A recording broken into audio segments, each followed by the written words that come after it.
दोस्तों नमस्कार जोहार।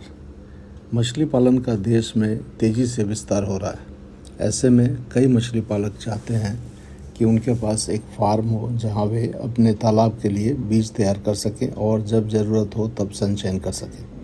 इससे वे बीज विक्रेताओं पर निर्भर नहीं रहेंगे और उच्च गुणवत्ता का बीज और उससे मछली अपने से तैयार कर सकेंगे। आप जानते हैं कि मछली पालन को बड़े पैमाने पर करने के लिए एक फार्म की आवश्यकता होती है, जिसमें बीज उत्पादन के लिए नर्सरी तालाब, अंगुलिका या फिंगरलिंग तैयार करने के लिए रियरिंग तालाब और मछली पालन के लिए संचयन या स्टॉकिंग तालाब बनाने की आवश्यकता होती है। ऐसे में किसान भाई के सामने यह समस्या आती है कि कितने क्षेत्रफल में कौन सा तालाब बनाया जाए। तो इसके संबंध में ये मैं वीडियो आज बना रहा हूँ। इसमें तालाब के लिए स्थान का चयन करने से पहले देख लेना चाहिए कि ज़मीन का ढलान किस ओर है।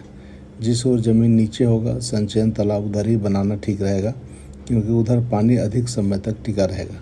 जो स्थान ऊपर है वहाँ नर्सरी तालाब बनाना ठीक रहेगा और बीच में रियरिंग तालाब बनाना ठीक रहेगा। यह भी देख लेना होगा कि जिधर से सड़क गुजर रही है उधर ही ऑफिस या स्टोर वगैरह रखना ठीक रहेगा। मतलब यह कि स्थल पर निर्भर करता है कि फार्म का प्रवेश किधर से करेंगे, ज़मीन कैसा है तो कौन सा तालाब कहाँ बनाएंगे। साथ ही यदि पानी का कोई स्रोत आसपास में है तो उससे पानी लेने की भी व्यवस्था करनी पड़ेगी, जिससे तालाब में कम से कम रियरिंग और स्टॉकिंग तालाबों में सालों भर पानी रह सके। तो इसके लिए विभिन्न संस्थानों के द्वारा जो मार्गदर्शन दिए गए हैं उनके अनुसार पूरे क्षेत्रफल का 70% स्थान संचयन या स्टॉकिंग तालाब के लिए रखना चाहिए, जिसमें कि मछलियाँ बड़ी की जाएंगी। 20% स्थान रियरिंग तालाबों के लिए रहना चाहिए और 5% नर्सरी तालाबों के लिए रहना चाहिए। बाकी 5% में कार्यालय, ऑफिस, भंडार या स्टोर, मछली या बीज बिक्री के लिए जगह, शौचालय इत्यादि आप रख सकते हैं। अब एक उदाहरण लीजिए कि मान लीजिए कि आपको 10 एकड़ का एक फार्म बनाना है, तो उसमें फार्म में प्रवेश करते ही लगभग 50 डिसमिल ज़मीन में आपका ऑफिस इत्यादि रहेगा, गाड़ियों के पार्किंग के लिए जगह रहेगा। और उसके बाद 50 डिसमिल ज़मीन में 15-15 डिसमिल का 3 नर्सरी बनाया जा सकता है या 10-10 डिसमिल का 4 नर्सरी बनाया जा सकता है। फिर 40-40 डिसमिल का 4 रियरिंग तालाब बना सकते हैं, जिसमें फ्राई से फिंगरलिंग तैयार होगा। इसके बाद जो बचाएगा जगह करीब 7 एकड़, उसमें आप 2.5 एकड़ के 2 और 2 एकड़ का 1 स्टॉकिंग तालाब बना सकते हैं, या 2-2 एकड़ के 2 और 1 एकड़ के 3 तालाब बना सकते हैं।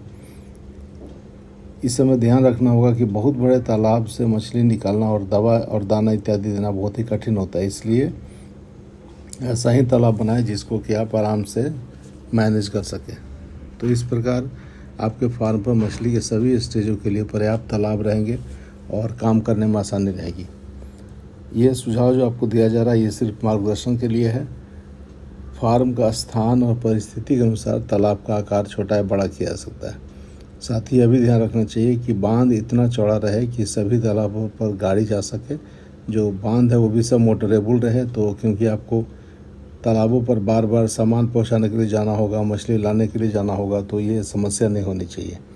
तो आशा है कि ये सुझाव आपको ठीक लगेंगे। इस वीडियो को देखने के लिए आपका बहुत बहुत धन्यवाद। और यदि अच्छा लगा हो तो अपने मित्रों को भी शेयर कीजिए और लाइक कीजिए। और यदि आपने मेरे चैनल को सब्सक्राइब नहीं किया तो कृपया सब्सक्राइब कर दीजिए। पुनः आपका धन्यवाद। नमस्कार, जोहार।